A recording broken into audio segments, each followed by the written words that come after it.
নমস্কাৰ।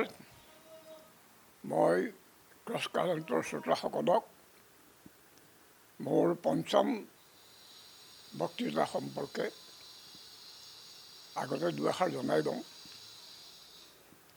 আজি বিষয়টো অত্যন্ত গুৰুত্বপূৰ্ণ, অতি জৰুৰী, অসমৰ কাৰণে অতি গুৰুত্বপূৰ্ণ। মই আন চেনেলবিলাকক নিমন্ত্ৰণ কৰিব লাগিছিল, কিন্তু শৰীৰ কিছু অসুস্থ হৈ থকাৰ কাৰণে কেৱল ক্ৰছ কাৰেণ্টৰ যোগেদি সদৌ অসমৰ সকলো অসমবাসীলৈ মই এই বাৰ্তাটো দিব খুজিছোঁ। আজি বক্তৃতাৰ বিষয় হৈছে ভোট জালিয়াতি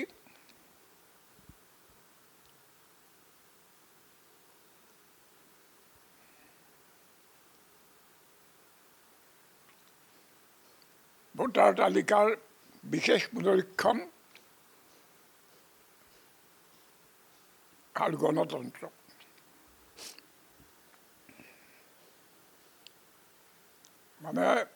মই ক'ব খুজিছোঁ, স্বয়ং নিৰ্বাচনী আয়োগে ভোট জালিয়াতি কৰা বুলি যথেষ্ট সন্দেহৰ উদ্ৰেক হৈছে আৰু তাৰ ফলত আমাৰ গণতন্ত্ৰৰ কি অৱস্থা হৈছে, অৰ্থাৎ ৰাইজৰ মতামত যি এটা চৰকাৰ গঠন কৰাত সহায় কৰে, সেই মতামতৰ গুৰুত্ব কিমান আজিৰ দিনত, সেই অতি গুৰুত্বপূৰ্ণ জৰুৰী প্ৰশ্নটো উত্থাপিত হৈছে। আমি ভাবোঁ, আমি জানো যে আমাৰ দেশখন গণতন্ত্ৰ, গতিকে এই দেশখন কোনে চলাব সেইটো নিৰ্ধাৰণ কৰিব কোনো ৰজাই নহয় আৰু অন্য কোনো শক্তি নহয়। জনসাধাৰণে নিজেই নিৰ্বাচন কৰিব কোনবিলাক মানুহে, কোন দলে তেওঁলোকক শাসন কৰিব, যাৰ নিয়ম নীতি, যাৰ চৰিত্ৰ, যাৰ দায়িত্ববোধ সম্পৰ্কে আৰু যাৰ জনসাধাৰণৰ প্ৰতি মমতা বা দায়িত্ব সম্পৰ্কে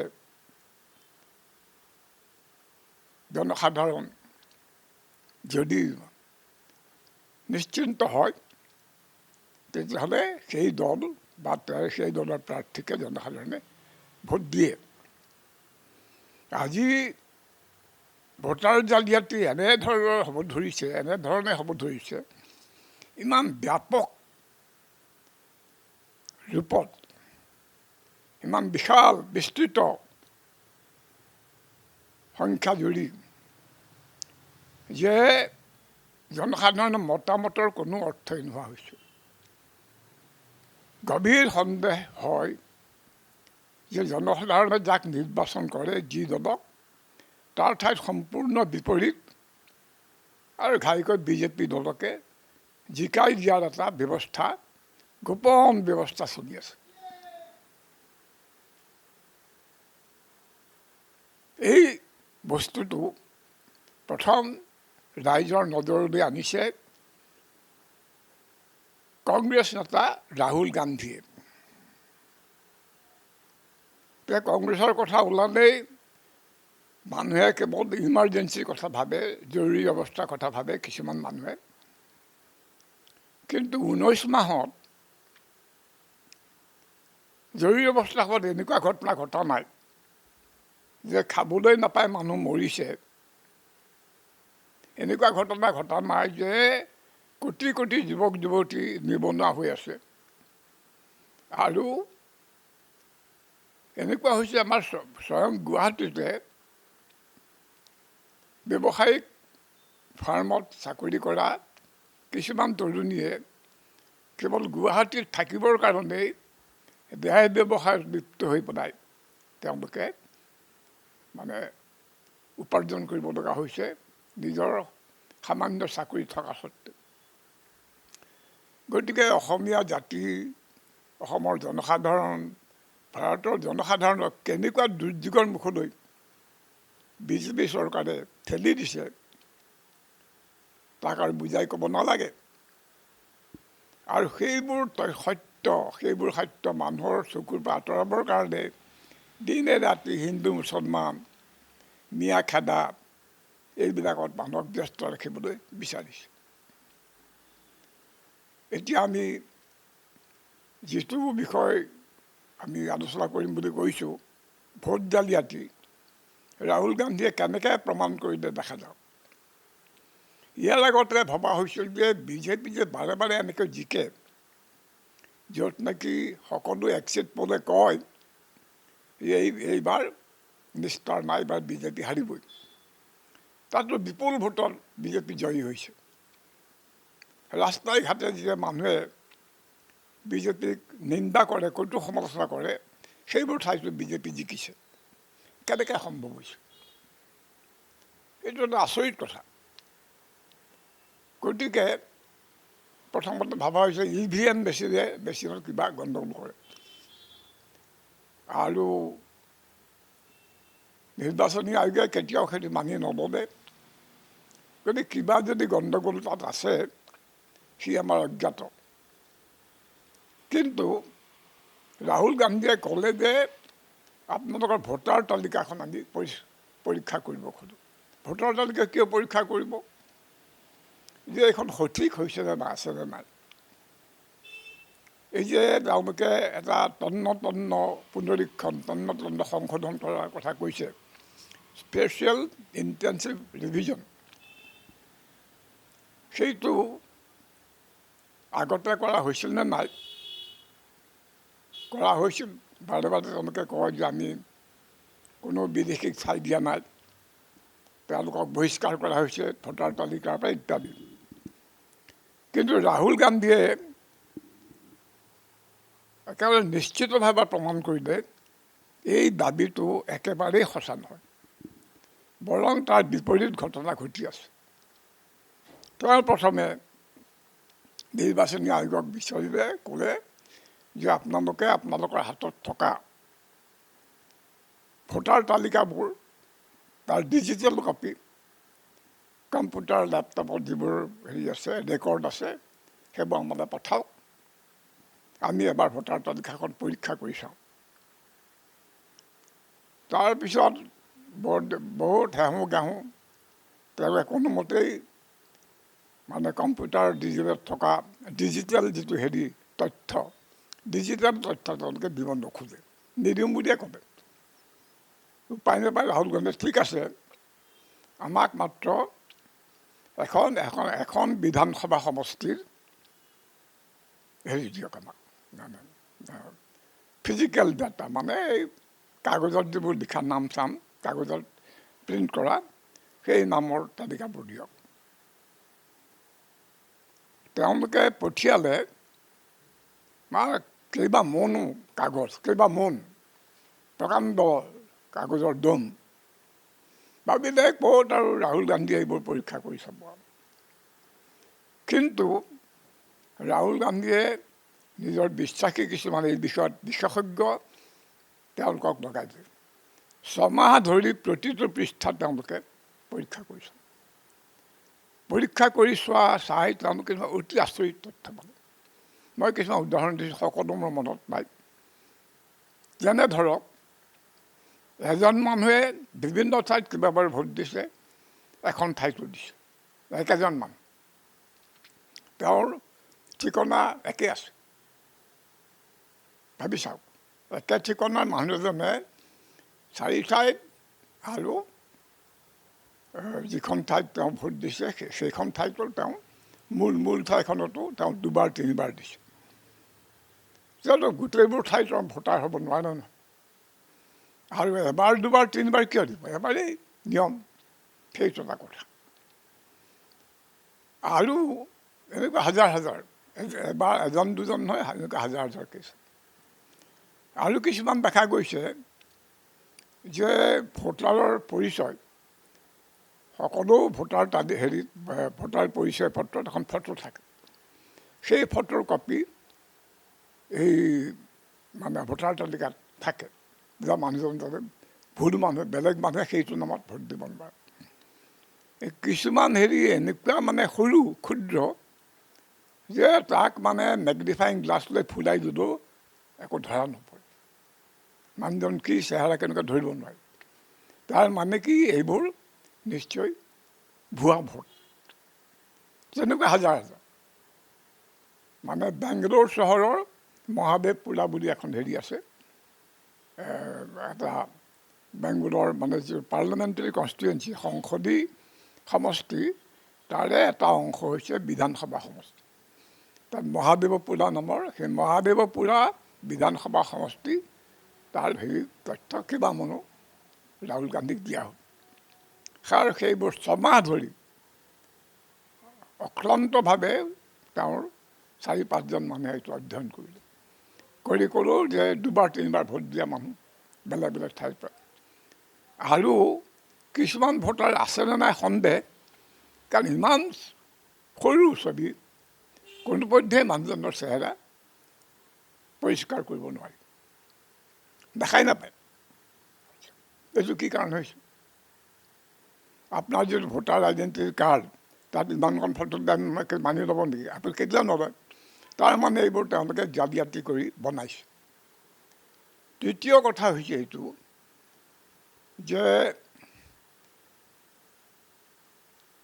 ধৰক নিউ ভোটাৰ, নতুন ভোটাৰ 18 বছৰ পালে দৰখাস্ত কৰি ভোটাৰ হ'ব পাৰি। তেনেকুৱা ভোটাৰৰ বয়স হৈছে সাধাৰণতে 18, 19, 20। কিছুমানে দেৰি কৰে, কিছুমান 18 বছৰ হ'লেই আবেদন কৰে। কিন্তু দেখা গৈছে যে এনেকুৱা মানে এনেকুৱা ফৰ্মত, ফৰ্ম নম্বৰ 6 বুলি কয়, 70 বছৰীয়া এগৰাকী মহিলা তেওঁ ভোট দিছে।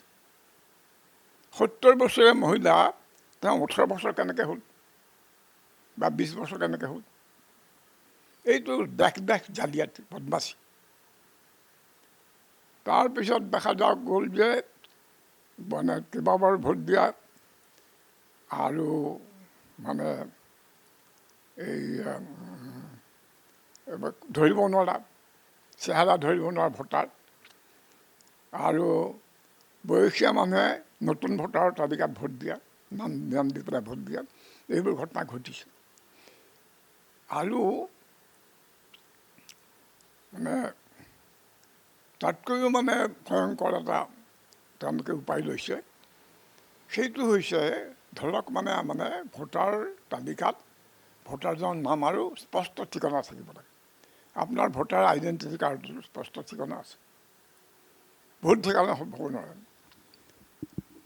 তো এই ঠিকনাবিলাক তেওঁলোকে পৰীক্ষা কৰিছিলে। কিছুমান ঠিকনা দিছে, ধৰক এটা সৰু ঘৰ, সৰু ৰুম এটা, তাত খুব বেছি 4জন মানুহ ধৰিব পাৰে। সেই ৰুমটো ঠিকনা হিচাপে দিছে 80জন ভোটাৰে। 80জন ভোটাৰে তাত সদায় থাকে, সম্ভৱনে বাৰু? 80জন 90জন মানুহ সেই কোনোমতে 4জন মানুহ ধৰা কথা কেনেকৈ থাকে? গতিকে এইটো প্ৰমাণ যে সেইটো জালিয়াতি। তেনেকুৱা বহুত ভোটাৰ। আৰু আপোনাক শুনি আচৰিত হ'ব, কিছুমান ঠিকনা এনেকুৱা আছে যে এইটো মানে স্বৰ্গ মৰ্ত্য পাতাল ক'তো নাই। ঠিকনা কি? 0 ঠিকনা। 0 নম্বৰ ঠিকনা হ'ব পাৰেনে? বা 00 ঠিকনা, 00 ঠিকনা হ'ব পাৰেনে? কেতিয়াও নোৱাৰে। এই ধৰণে হাজাৰ হাজাৰ তেওঁলোকে নকল ভোটাৰ, ভুৱা ভোটাৰ, অস্তিত্বহীন ভোটাৰ তাত যোগ দিছে। আৰু মহাদেৱপুৰা যিটো বিধানসভা সমষ্টি, তাতেই 1 লাখতকৈ অধিক তেনেকুৱা ভোটাৰ ধৰা পৰিছে। গতিকে এইটো স্পষ্ট যে যদি প্ৰতিটো সমষ্টিতে, বিধানসভা সমষ্টিত 1 লাখ 2 লাখ মানুহ ভুৱা ভোটাৰ হয়, তেনেহ'লে 4-5টা বা 6-7টা ভোটাৰ সমষ্টি কি বিধানসভা সমষ্টি থকা মানে লোকসভা সমষ্টিত এই কেইবা লাখো ভোটাৰ ভুৱা ভোটাৰ ওলাব। আৰু ভুৱা ভোটাৰ কিয় দিয়া হৈছে? কংগ্ৰেছক জিকাবৰ কাৰণে নহয়, বিৰোধী দলক জিকাবৰ কাৰণে ভুৱা ভোটাৰ নহয়, বৰং বিজেপিৰ ভোটাৰ। বিজেপিৰ হৈ তেওঁলোকে ভোট দিব। কি কাৰণে? য'ত ধৰা যাওক যে কংগ্ৰেছে মানে হয়তো 3 লাখ ভোটত জয়ী হ'ব পাৰিলেহেঁতেন, তাত যদি 7 লাখমান ভুৱা ভোটাৰ থাকে তেনেহ'লে কংগ্ৰেছে জিকাটো অসম্ভৱ। কংগ্ৰেছৰ ভোটখিনি নাকচ কৰি তাৰ উপৰিও আৰু 4 লাখ তেওঁলোকৰ সংখ্যাগৰিষ্ঠতা আহি যাব। গতিকে এই গোটেই কথাবোৰ এটা পাৱাৰ পইণ্ট প্ৰেজেণ্টেশ্যন কৰি, অৰ্থাৎ মানে বিশাল স্ক্ৰীণ এখন, তাত তেওঁ মানে এই পাতবোৰ অলপ ডাঙৰ কৰি দেখুৱাইছে, ছপা কৰা পাতবোৰ। তাত এই কাৰ ফটো কেনেকুৱা, চকুৰে নমনা ফটো, তাৰপৰা এটা ঘৰ দেখুৱাইছে য'ত 80জন মানুহ ধৰা বুলি ভোটাৰ তালিকাত উল্লেখ কৰা হৈছে, য'ত 4জন মানুহে থাকিব পাৰে। তাৰপিছত সেই এগৰাকী বুঢ়ী মানুহ 70 বছৰ বয়স, তেওঁ এই ফৰ্ম 6ত নতুন ভোটাৰ হিচাপে তেওঁ অন্তৰ্ভুক্ত হৈছে। এনেকুৱা অজস্ৰ প্ৰমাণ তেওঁ এনেধৰণে দাঙি ধৰিলে। আৰু তেওঁ দেখুৱাইছে এইবিলাক মই দিয়া তথ্য নহয়, তেওঁলোকে দিয়া তথ্যৰ পৰা মই কথাবোৰ উলিয়াই দিছোঁ। মানে নিৰ্বাচনী আয়োগে দিয়া তথ্য। গতিকে কোনো সন্দেহৰ অৱকাশ নাই যে ভয়ংকৰ ধৰণৰ ব্যাপক জালিয়াতি। এইটো কোনোবা সেইটো ক'ব এওঁলোকে যে বিজেপিক ভোট দিছে প্ৰমাণ কি? তো মই ক'ম বা ৰাইজে ক'ব যে এইবোৰ ভোটৰ দৰকাৰ কি? কোনো বিৰোধীৰ প্ৰয়োজন নাই, তেওঁলোকে এইবোৰ কৰিবও নোৱাৰে। নিৰ্বাচনী আয়োগ যদি চৰকাৰৰ এজেণ্ট হয়, চৰকাৰৰ কথা মতে চলে, তেওঁলোকে জালিয়াতি কৰিব। কি কাৰণে? যাতে বিজেপি জিকে। গতিকে এইটো মানে কেনেকুৱা ভয়ংকৰ কথা হৈছে আপোনালোকে ভাবি চাওক, যে 0 ঠিকনা, 0 ঠিকনা, তেনেকুৱা ঠিকনা কোনো দেশতে নাই। গতিকে ৰাইজে স্পষ্টকৈ বুজিব লাগিব যে এইটো ভয়ংকৰ ধৰণৰ জালিয়াতি হৈছে, যি গণতন্ত্ৰৰ অৰ্থই নোহোৱা কৰি পেলাইছে। গণতন্ত্ৰ কেনেকৈ থাকিব যদি মানুহে যিটো ভোট দিয়ে তাৰ মূল্য নোহোৱা হৈ যায়? কাৰণ যোৱাবাৰ ধৰক বহুত ঘটনা ঘটিছে। মধ্যপ্ৰদেশত কমল নাথে তেওঁ ভাবিছিল যে তেওঁ মানে লোকসভালৈ বহুত সাংসদ পঠাব পাৰিব। তাৰ আগতে বিভিন্ন কাগজত বা ধৰক 2-3 মাহ ধৰি ছাৰ্ভে কৰি কাগজবিলাকেও প্ৰতিপন্ন কৰিছিল যে এইবাৰ আৰু কংগ্ৰেছক কোনেও ৰাখিব নোৱাৰে। বাটে ঘাটে কংগ্ৰেছ বিজেপিৰ সমালোচনা বা নৈতিষ্ঠ, আমি যেনেকৈ অতিষ্ঠ হৈছোঁ, কিন্তু জিকিৰ গৈ পেলাই বিজেপি। এইটো এটা মানে অদ্ভুত সাঁথৰ। কিন্তু এতিয়া সাঁথৰৰ উত্তৰটো পোৱা গৈছে। এতিয়া কি হ'ব? বিজেপিয়ে চৰকাৰ একদম চুপ হৈ আছে, কাৰণ তেওঁলোকৰ পৰামৰ্শতে এইবোৰ হৈছে, তেওঁলোকৰ আদেশতে। আৰু নিৰ্বাচনী আয়োগে প্ৰথমতে তলকা মাৰি থাকি পিছত কৈছে, ৰাহুল গান্ধীয়ে এখন শপতনামা দি, এফিডেভিট দি এই তথ্যবোৰ আমাক দিয়ক, আমি পৰীক্ষা কৰি চাম। মানে কথাটো এটা চোৰ হাতে দুটা ধৰা পৰি, চোৰটোৱে যদি কয় যে এনেকৈ ধৰিলে নহ'ব না আপোনালোকে মানে মোক দিয়ক, মই সেইটো পৰীক্ষা কৰি চাম, পিছত ক'ম যে মোৰ হাতলৈ বস্তুটো কেনেকৈ আহিল বা কেনেকৈ মোৰ হাতত বস্তুবোৰ পৰিছে ইত্যাদি। গতিকে নিৰ্বাচনী আয়োগৰ বিৰুদ্ধে ৰাহুলৰ যিটো অভিযোগ যে ভোট চুৰি হৈছে, এইটো অমূলক বুলি কোনেও ক'ব নোৱাৰে। আৰু যদি নিৰ্বাচনী আয়োগে যিটো কথা কৈছে যে তেওঁলোকে পৰীক্ষা কৰি চাব, এটা চোৰ ধৰাৰ পিছত তাৰ বিচাৰৰ দায়িত্ব চোৰটো কেতিয়াও দিয়া নহয়, এইটো খাটাং কথা। গতিকে ৰাইজে বুজিব লাগিব যে এইটো ভয়ংকৰ কথা হৈছে। গণতন্ত্ৰৰ নাম মাছ থকা যিকোনো দেশতে লগে লগে নিৰ্বাচন আয়োগক নিলম্বিত কৰি বস্তুটো পৰীক্ষা কৰা গ'ল। তো আমাৰ দেশৰ চৰকাৰটো এনেকুৱা যে নিয়ম নীতিৰ ধাৰ নাধাৰে, গতিকে এনেকুৱা ভয়ংকৰ তথ্য প্ৰমাণ সন্মুখলৈ অহাৰ পিছতো তেওঁলোক মনে মনে আছে আৰু তেওঁলোকৰ যিটো পুষ্যপুত্ৰৰ নিচিনা নিৰ্বাচনী আয়োগে নানা ধৰণে আস্ফালন কৰি আছে। আৰু ৰাহুল গান্ধীক আক্ৰমণ কৰা হৈছে, কিবা কিবি কৈ থকা হৈছে। সেইবোৰ কিন্তু মোৰ দৰে মানুহৰ বিবেচনাত সম্পূৰ্ণ বেবেৰিবাং। এটা বস্তু সত্য বুলি প্ৰমাণিত হৈছে, তাৰ বিচাৰ তেওঁলোকৰ কৰাৰ কোনো অধিকাৰ নাই। এইবোৰ কেনেকৈ হ'বলৈ পালে? পূৰ্বে নিৰ্বাচনী আয়োগৰ অত্যন্ত গুৰুত্বপূৰ্ণ যিটো দায়িত্ব, ফ্ৰী এণ্ড ফেয়াৰ ইলেকশ্যন, মুকলি কোনেও যাতে ভয় খাব নালাগে আৰু কাকো জানে অনুগ্ৰহ দেখুৱাই ভোটাৰ কেন্দ্ৰলৈ নিব নোৱাৰে, সেইটো ফ্ৰী আৰু ফেয়াৰ, মানে ন্যায়সংগত, সম্পূৰ্ণ নিৰপেক্ষ। এই ধৰণৰ অভিযুক্ত এটা সংস্থা, এটা ইনষ্টিটিউশ্যন কোনোমতেই নিৰপেক্ষ হ'ব নোৱাৰে, কোনোমতে ফ্ৰী এণ্ড ফেয়াৰ হ'ব নোৱাৰে। কি কাৰণে? যে পূৰ্বে নিৰ্বাচনী আয়োগৰ সদস্যসকল নিৰ্বাচিত হৈছিলে যিখন মানে চিলেকশ্যন কমিটি, নিৰ্বাচন কমিটিৰ দ্বাৰা। চিলেকশ্যন কমিটি মানে স্কুল কলেজত থাকে, ইয়াতো আছে, যে তাৰ মানুহৰ যোগ্যতা আছে না। আৰু আচৰিত ধৰণে তেওঁলোকে নতুনকৈ আইন কৰি বিজেপি দলে যিখন মানে এই চিলেকশ্যন কমিটি গঠন কৰিলে, তাত দুজনেই চৰকাৰৰ মানুহ, দুজন প্ৰধানমন্ত্ৰী আৰু গৃহমন্ত্ৰী, আৰু তৃতীয়জন হৈছে বিৰোধী দলৰ নেতা। আচ্ছা, বিৰোধী দলৰ কোনোবা নেতা বা কোনোবাজন তাৰ সদস্য হৈও এই দুজন মানে হাত দাঙিলে আৰু তেওঁতো কোনো অৰ্থ, তেওঁ প্ৰতিবাদ কৰিলে কোনো উপায় নাথাকে।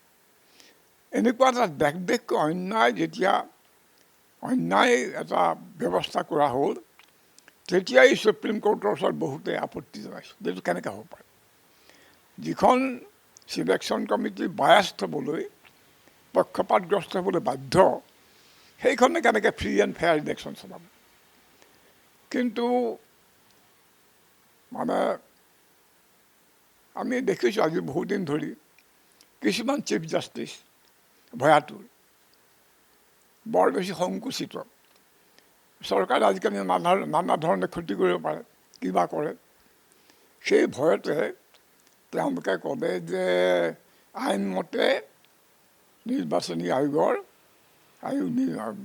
পাৰ্লামেণ্টে নিযুক্ত কৰে সদস্যসকল। গতিকে পাৰ্লামেণ্টত এই তিনিজনক দায়িত্ব দিয়া হয়, তেওঁলোকে কৰিছে। পাৰ্লামেণ্টত যিহেতু বিজেপি সংখ্যাগুৰু, সেইকাৰণে হাত দাঙি পেলাই তেওঁলোকে ক'লে যে প্ৰধানমন্ত্ৰী, গৃহমন্ত্ৰী আৰু সেই প্ৰকৃত গণতান্ত্ৰিক দেশ হ'লে, ধৰক মানে গণতান্ত্ৰিক দেশৰ উদাহৰণ আমি বৰ ভাল নহ'লেও ব্ৰিটেইন বা আমেৰিকা, তাতো এই ধৰণৰ ঘটনা সহজে হ'ব নোৱাৰে। কাৰণ এটা চবেই স্পষ্টকৈ দেখা পাব যে ইয়াত মানে এটা ফ্ৰী এণ্ড ফেয়াৰ ইলেকশ্যনৰ কোনো সম্ভাৱনাও নাথাকিব। আৰু এজন চৰকাৰ যি নিৰ্বাচিত হয়, সেই চৰকাৰে যে নিজৰ মানুহক যদি নিৰ্বাচনী আয়োগৰ সদস্য কৰি পেলায়, তেওঁলোকৰ যদি তাত প্ৰভাৱ বেছি হয়, তেতিয়াহ'লে স্পষ্টকৈ নিৰ্বাচনী আয়োগটো নিৰপেক্ষ নহ'ব। আৰু এইটোৰ প্ৰমাণ আছে যে যি দুজন মানে জ্যেষ্ঠ প্ৰশাসনিক বিষয়াক নিযুক্তি দিয়া হ'ল, তেওঁলোকে কিন্তু আগতে মোদীৰ বহুত কাম কৰি দিছিল। মোদীয়ে বিচৰা কিছুমান প্ৰশাসনিক কাম তেওঁলোকে কৰিছিল। অৰ্থাৎ তেওঁলোক মোদীৰ বিশ্বাসী, মোদীৰ প্ৰিয় পাত্ৰ। এইটো ঘটনাই তাত বাধা দিব লাগিছিল। কাৰণ এনেকুৱা ধৰণৰ গুৰুত্বপূৰ্ণ নিৰপেক্ষ ধৰণৰ দায়িত্ব থকা, ভূমিকা থকা যিটো মানে অনুষ্ঠান বা ইনষ্টিটিউশ্যন, তাত মানে কনফ্লিক্ট অফ ইণ্টাৰেষ্ট থাকিব নালাগে। তাৰ মানে কি যে স্বাৰ্থৰ কথা আহিব নালাগে। ইয়াতো দেশকৈ চৰকাৰৰ স্বাৰ্থ পূৰণ কৰিব পৰা, পূৰণ কৰিছে বুলি মই কোৱা নাই, কিন্তু পূৰণ কৰিব পৰা মানুহ যদি তাৰ সদস্য হয়, একেবাৰে দেশত তেওঁলোকে চৰকাৰক অনুগ্ৰহ কৰিব, চৰকাৰক সহায় কৰিব। গতিকে সকলো পিনৰ পৰা এইটো সাংঘাতিক ব্যৱস্থা হৈছে। আমাৰ গণতন্ত্ৰক প্ৰহসনত পৰিণত হৈছে। হয়তো এইকেইদিনৰ ভিতৰতে বিদেশত এই বিষয়ে পুংখানুপুংখ বিৱৰণ ওলাব আৰু ভাৰতৰ মানুহে নাক ঢাকিব লাগিব লজ্জাত। এনেকুৱা ঘটনা। আৰু আমাৰ ইয়াত যে গণতন্ত্ৰৰ নামতহে ৰৈছে সেই কথাটো পৰিষ্কাৰ। কিন্তু এতিয়ালৈকে মোদী অমিত শ্বাহে ঘোষণা কৰা নাই এইখন গণতন্ত্ৰ নহয়, এইটো একনায়কত্ব চলিছে। তেওঁলোকে গণতন্ত্ৰ বোলে গলা ফালি চিঞৰি আছে। পৃথিৱীৰ বৃহত্তম গণতন্ত্ৰ এইবোৰ চিঞৰি থাকে। কিন্তু আমি এতিয়া স্পষ্ট প্ৰমাণ পাইছোঁ এইটো গণতন্ত্ৰ নহয়, ছদ্মবেশী একনায়কত্ববাদ। ছদ্মবেশী একনায়কত্ববাদ। এটা দলৰ সৰ্বাত্মক প্ৰাধান্য চলিছে। তেওঁলোকে যি সঁচা বুলি কয় সেয়ে সঁচা, যি আইন বুলি কয় সেই আইন। তেওঁলোকৰ ইচ্ছাই আইন, তেওঁলোকৰ ইচ্ছাই সত্য। গতিকে এই নিৰ্বাচনী আয়োগে আৰু এটা কাম কৰিছে, মানে প্ৰত্যেকটো নিৰ্বাচনৰ আগে আগে থুলমূলকৈ ভোটাৰ তালিকা পৰীক্ষা কৰি চোৱা যে মোটামুটি ঠিক আছে নে গণ্ডগোল হৈছে। আৰু বিহাৰত এতিয়া নিৰ্বাচন আহি আছে, তাত কেইমাহমান আগতে তেনেকুৱা এটা পৰীক্ষা, ভোটাৰ তালিকা পৰীক্ষা হৈ গ'ল। হঠাতে নিৰ্বাচন আয়োগ নহ'ব, বহুত বিদেশী সোমাইছে। গতিকে আমি special intensive revision, SIR, special intensive revision, কঠোৰ আৰু বিশেষ পুনৰীক্ষণ। কঠোৰ মানে খুব কাৰাকৈ চাব আৰু তন্নতন্নকৈ চাব। আৰু সেইটো কৰিলে বহুতে লগে লগে সুপ্ৰিম কোৰ্টলৈ দৌৰিছিল, উচ্চতম ন্যায়ালয়লৈ।